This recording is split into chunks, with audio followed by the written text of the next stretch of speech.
Ya, perkenalkan nama saya Mikael Wisnosian dari Prodi Teknik Sipil Angkatan 2020 dengan NIM 120210067. Di sini saya ingin mempresentasikan tugas 1 Mekanika Tanah 1 saya. Oke.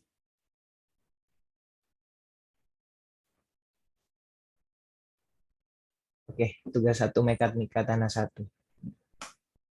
Nah, di sini adalah yang pertama, pembentukan bumi dan patahan. Pembentukan bumi. Nah, pembentukan bumi ini terdiri dari 4 tahap. Yang pertama, tahap Arkaekum. Itu antara 3,8 miliar sampai 2,5 miliar tahun silam. Pada zaman ini, bumi masih berupa bola yang berisikan gas. Bagian bumi sangat panas akibat perputaran porosnya yang belum sempurna. Yang kedua, tahap Paleozoikum. Nah, tahap Paleozoikum ini berlangsung di 500 juta sampai 250 juta tahun silam. Masa ini, iklim terus berubah secara drastis, terus terjadi hujan terjadi terus-menerus, gunung meletus di mana-mana, begitu juga dengan badai. Nah, zaman ini juga sudah ada kehidupan lewat berbagai penemuan fosil yang sebagian besar sudah berbentuk batu karang. Yang ketiga, tahap Mesozoikum. Tahap ini, kondisi cuaca di bumi pada waktu itu cukup hangat untuk mendukung adanya kehidupan. Nah, perubahan pada berbagai wilayah di bumi ini akibat adanya kekuatan tektonik yang melahirkan dua benua baru sebelum pecah lagi dan melahirkan menjadi beberapa benua. Yang keempat, tahap Neozoikum, Caladiphyllum. Yang pertama, di tahap Neozoikum ini ada ketiga kala. Yang pertama itu adalah Caladiphyllum atau Pleistocene yang terjadi sekitar 3 juta sampai 10.000 tahun silam. Kala ini merupakan titik penting pertumbuhan manusia karena pada waktu itu dipercaya bahwa manusia purba hidup. Keadaan pada kala di Lithium ini masih sangat liar dan labil, sebab masih merupakan periode bergantinya dua zaman, yakni glasial dan interglasial. Nah, yang kedua, kala glasial atau zaman glasial yang merupakan zaman lapisan es di kutub utara meluas sampai benua Eropa dan Amerika bagian utara. Sementara daerah-daerah lain selain dua wilayah di atas terus-terusan terjadi hujan lebat selama puluhan tahun. Nah, pada waktu ini, permukaan air laut surut sehingga wilayah bumi yang tinggi itu menjadi daratan. Hal ini disebabkan oleh karena terdapatnya pergeseran bumi dan gunung-gunung berapi mulai beraktivitas. Banyak hutan lebat mengalami kekeringan di masa ini. Yang terakhir, kala interglasial adalah zaman yang terjadi di antara dua zaman es. Suhu pada zaman ini naik hingga lapisan es yang ada di kutub utara cair. Akibatnya, permukaan air laut naik sehingga terjadi bencana banjir di berbagai belahan dunia. Yang kedua, yang B adalah pembentukan patahan. Nah, menurut ilmu geologi, patahan itu bisa disebut dengan sesar, yaitu faktor planar atau diskontinuitas pada suatu volume batuan, yang dimana telah terjadi perpindahan signifikan sebagai hasil dari gerakan massa batuan. Patahan itu sendiri yang besar dalam lempeng bumi dihasilkan dari proses tektonik lempeng. Nah, apa sih pembentukan patahan itu? Pembentukan patahan itu disebabkan karena gesekan dan kekakuan buatan, gesekan dan kekakuan batuan. Batuan tidak bisa meluncur atau saling melewati satu sama lainnya dengan mudah. Terkadang ketika semua gerakan berhenti, tetap akan terjadi penumpukan tegangan atau yang disebut dengan stres di bebatuan, dan saat mencapai tingkat yang melebihi ambang ketegangan, akumulasi energi potensial akan didispersikan oleh pelepasan tegangan. Pelepasan tegangan ini difokuskan ke sepanjang bidang di mana gerakan relatif tersebut ditampung. Tegangan terjadi secara akumulatif atau instan, tergantung pada kekuatan batuan itu sendiri. Kerak bawah dan mantel yang daktil mengakumulasi deformasi secara bertahap melalui gaya geser. Sedangkan kerak atas yang brittle ini bereaksi dengan fraktur menghasilkan lepasan tegangan yang menyebabkan gerakan sepanjang patahan. Sebuah patahan dalam batuan daktil juga dapat lepas seketika apabila laju regangan terlalu besar. Energi yang dilepaskan oleh lepasan tegangan inilah yang biasa menyebabkan gempa bumi. Nah, kita tahu gempa bumi itu merupakan fenomena umum di sepanjang batas patahan transform. Oke, kita lanjut. Yang kedua, peta geologi. Nah, di sini saya ingin menjelaskan tentang peta geologi. Nah, pengertian yang saya ambil itu menurut SNI 134691 tahun 1998, yaitu peta geologi adalah bentuk ungkapan data dan informasi geologi suatu daerah, wilayah, kawasan dengan tingkat kualitas berdasarkan skala. Nah, peta ini menggambarkan informasi, sebaran, dan jenis serta sifat batuan, umur, stratigrafi, struktur, tektonika, kualitas, fisiografi, dan sumber daya mineral serta energi. Nah, peta ini disajikan berupa gambar dengan menggunakan warna, simbol, dan corak atau gabungan ketiganya itu sendiri. Penjelasan berisi informasi, misalnya situasi daerah, tafsiran dan rekaman geologi dapat diterangkan dalam bentuk keterangan pinggir di peta geologi ini. Nah, di peta geologi ini menjadi beberapa jenis, yaitu ada 7 jenis. Yang pertama itu adalah peta geologi permukaan. Nah, peta ini adalah peta yang memberikan sebuah informasi geologi secara langsung yang terletak di bawah permukaan. Skala permukaannya bervariasi, yaitu antara 1:50.000 hingga lebih dari skala tersebut. Nah, peta ini bermanfaat bagi teknik sipil untuk menentukan lokasi bahan bangunan, drainase, pencarian sumber air, dan juga pembuatan jalan. Yang jenis yang kedua adalah peta singkapan. Peta ini umumnya itu disebut oleh outcrop map, yang digunakan sebagai penentu lokasi seperti pecahan batu atau lainnya yang berada di bawah permukaan. Peta ini menerapkan skala besar yang umumnya mencantumkan sejumlah informasi lokasi maupun keterangan lain seperti pengeboran. Oke, yang jenis ketiga adalah peta ikhtisar geologis. Peta ini menampilkan informasi langsung dalam bentuk formasi yang telah tersingkap dan tereksplorisasi dengan beberapa lokasi dengan formasinya yang tertutup oleh lapisan holosen. Umumnya, peta ini menerapkan skala sedang hingga kecil sehingga kadang dianggap sistematis. Oke, jenis yang keempat itu adalah peta hidrogeologi. Sesuai namanya, peta ini menampilkan kondisi air tanah di suatu wilayah yang dipetakan. Nah, umumnya, peta ini juga menunjukkan formasi permeable dan impermeable. Yang kelima adalah peta fotogeologi. Peta ini pembuatannya itu adalah menggunakan interpretasi udara sebagai acuannya. Peta ini menitik beratkan dengan keadaan sesungguhnya pada lapangan langsung. Yang keenam, peta isopak. Peta yang di dalamnya itu meluruskan garis-garis yang saling terhubung antara titik satu formasi atau lapisan dengan ketebalan yang sama. Peta ini tidak menerapkan konfigurasi struktural dan umumnya itu menggunakan skala sedang hingga besar. Yang terakhir adalah peta struktur. Peta ini memiliki garis-garis kedalaman yang dikonstruksikan pada permukaan sebuah lapisan yang terletak di bawah permukaan. Nah, karena saya dari Prodi Teknik Sipil, nah, apa sih manfaat peta geologi ini dalam ilmu teknik sipil? Banyak, yaitu ada pertama itu saya ambil adalah mendukung perencanaan pembangunan, di mana peta geologi ini dimanfaatkan oleh pemerintah dan swasta untuk keperluan pemantauan, perencanaan, evaluasi hasil dari pembangunan yang sedang dikerjakan. Dengan peta ini, pengelola dapat mengambil keputusan sebagai solusi anti pemecah masalah. Oke, yang kedua, antisipasi bencana. Nah, data yang dihasilkan dari peta geologi ini memperlihatkan potensi dari longsor serta memberi tanda beberapa titik yang memiliki potensi tinggi mengalami longsor atau bencana.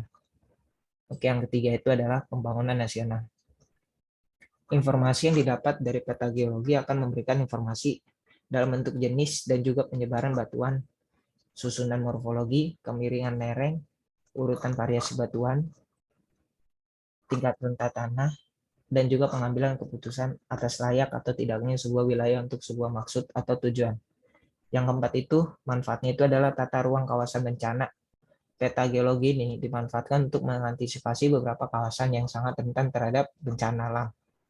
Nah, yang kelima itu berbeda sedikit rencana tata ruang. Peta geologi ini digunakan sebagai klasifikasi kualitas dari lahan permukaan, cocok atau enggak sebagai lahan permukaan, sehingga perencanaan yang sudah disusun dapat berjalan dengan baik.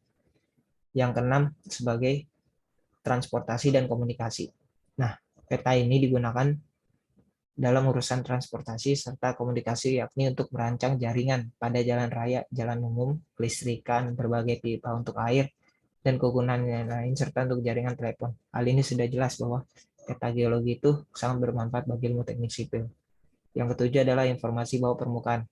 Nah, peta ini berfungsi untuk melihat lokasi berbagai bahan bangunan seperti pasir, kerikil, sumber air, drainase, membuat lapangan terbang dan jalan, dan berbagai kegunaan lainnya, yang dimana itu semua adalah konstruksi ilmu teknik sipil.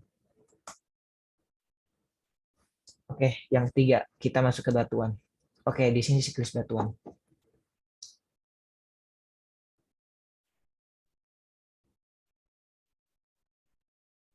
Nah, pertama-tama magma ini keluar di permukaan bumi antara lain melalui puncak gunung berapi. Jadi magma lewat ke sini, magma naik ke sini.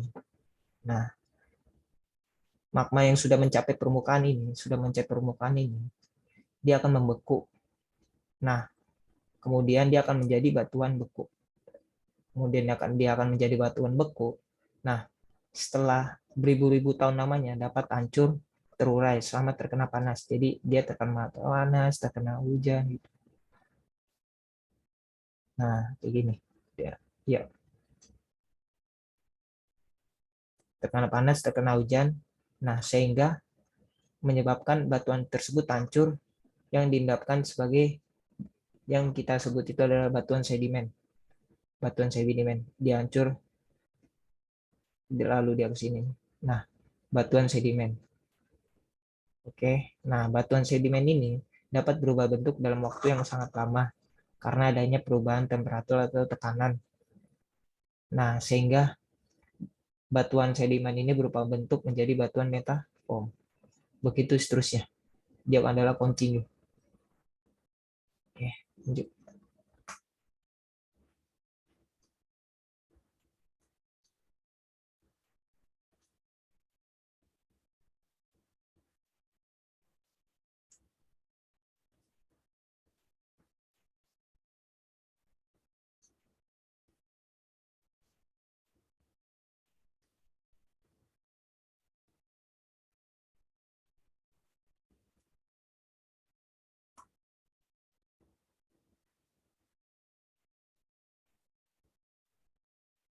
Oke, kita lanjut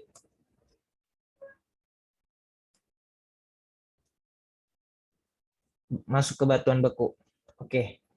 Nah, di sini kan batuan. Batuan itu terdiri dari beberapa jenis. Ada batuan beku, batuan sedimen, dan batuan metaform.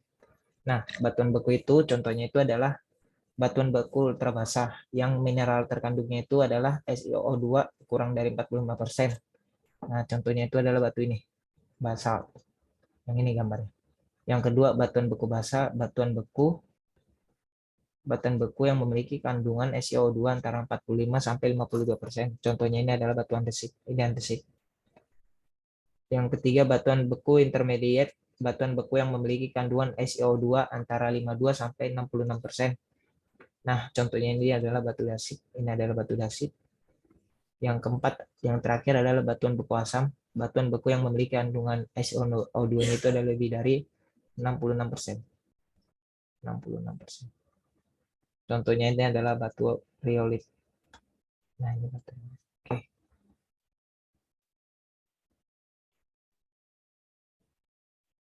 Lanjut ke batuan sedimen. Nah, batuan sedimen. Batuan sedimen ini memiliki jenis lagi, contoh adalah batu konglomerat dengan ciri material berupa kerikil bundar, yang itu adalah sebenarnya kasar dan bentuknya itu besar. Proses terbentuknya itu ialah dari materi pasir halus serta kerikil yang mengendap dan mengeras. Manfaatnya itu adalah sebagai material bahan bangunan. Ini adalah batu konglomerat. Nah, yang kedua adalah batu breksi yang merupakan pecahan dari letusan gunung berapi. Proses terbentuknya itu ialah dari pelapukan batuan beku. Manfaatnya sama dengan batu konglomerat, yaitu bahan bangunan. Nah, yang berbeda adalah kerajinan, ornamen, serta hiasan dalam rumah. Ini batu breksi. Nah, yang ketiga itu adalah stalaktit dan stalagmit, yaitu batuan yang berada di langit-langit dan dasar gua. Warna umumnya itu adalah putih dan krem. Proses terbentuknya ialah dari lempung residu, yaitu sejenis lempung yang terbentuk karena pelapukan batuan beku dan berada di sekitar batuan induk. Manfaatnya itu sebagai objek wisata seperti Gua Gong yang ada di Pacitan. Oke.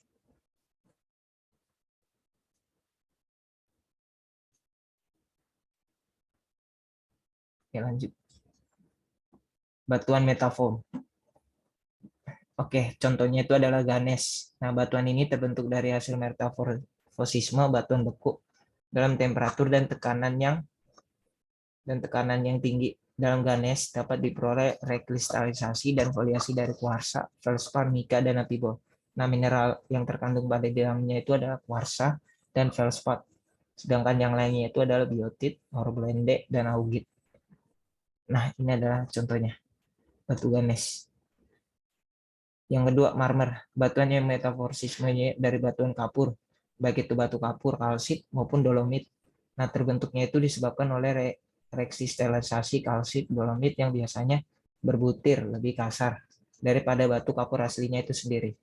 Mineral pada marmer itu ada antara lain tremolit, forcerit, periclos, diopside, wollastonite, brucite, spinsil, feldspar, dan galnet. Yang kesemuanya ini tergantung pada macam material batuan asalnya. Yang ketiga itu adalah serpentit, batuan yang terdiri dari atas satu atau lebih mineral serpentin, di mana mineral ini terbentuk oleh proses serpentinasasi.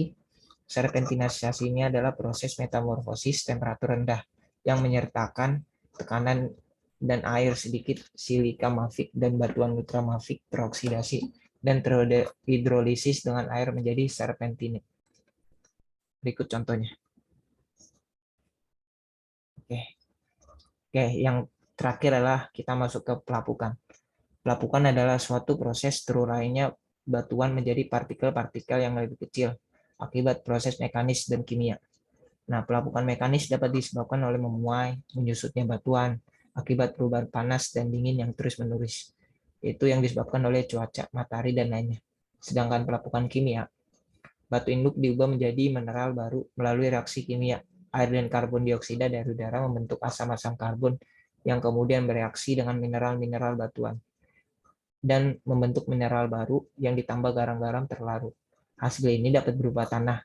Nah, tanah ini juga terbagi menjadi beberapa jenis, yakni tanah kerikil dan tanah pasir. Nah, tanah kerikil dan tanah pasir ini masuk ke dalam tanah yang berbutir kasar. Tanah kerikil ini tidak lolos ayakan nomor 200, yang merupakan material yang baik untuk mendukung bangunan dan badan jalan, untuk mempunyai kapasitas dukung yang tinggi dan penurunannya kecil, asalkan tanahnya relatif padat. Itu airnya itu sedikit. Namun karena relatif padat, maka agak sedikit menyulitkan ketika pemancangan, yaitu fondasi. Merupakan material tanah yang baik untuk tanah uruk pada dinding penahan tanah dan struktur bawah tanah karena menghasilkan tekanan tanah lateral yang sangat kecil, mempunyai kuat geser yang tinggi, maka baik untuk timbunan, mempunyai nilai kohesi yang kecil pada keadaan lembab di atas muka air tanah. Oke. Yang kedua itu adalah tanah lanau. Nah, yang kedua itu adalah tanah lanau merupakan peralihan antara lempung dan pasir halus, kurang plastis dan lebih mudah ditembus air daripada lempung dan memperlihatkan sifat dilatansi yang tidak terdapat pada lempung. Dilatansi ini adalah sifat yang menunjukkan gejala perubahan isi apabila lanau itu dirubah bentuknya. Lanau adalah material yang butiran-butirannya itu lolos saringan nomor 200. Lolos saringan nomor 200. Tanah jenis lanau ini menjadi dua kategori, yaitu lanau yang dikarakterisasikan sebagai tepung,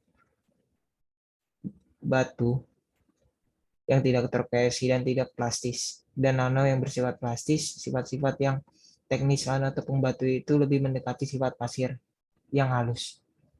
Oke. Yang ketiga itu adalah tanah lempung. Tanah yang terdiri dari butiran yang sangat kecil dan menunjukkan sifat-sifat plastisitas dan kohesifnya.